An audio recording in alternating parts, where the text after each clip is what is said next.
All right, team, there's a little bit involved in getting yourself pre-approval from the bank, but there really are two main things that the bank look at. The first one is affordability, and the second one is deposit. So in terms of affordability is how much income do you have versus your outgoings, and can you service the loan? That's really important. The second thing is how much deposit can you put down? You always have to contribute some sort of equity to the purchase. The banks always want to see some skin in the game. So that's another really important part of getting yourself to the start line when buying your first house and getting yourself pre-approved for that.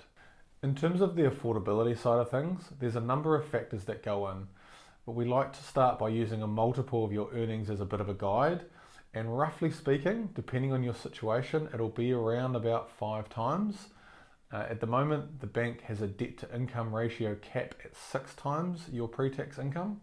So there's a bit of a guide there to help you get started. So for example, if you earn 100 grand, you're probably going to be able to borrow around about 500K, maybe up to 600K as your loan amount, and then your deposit goes on top of that.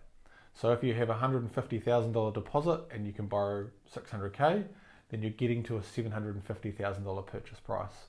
That's a really rough guide, and obviously that could change depending on your affordability equation. In terms of deposit, you have to put some deposit in.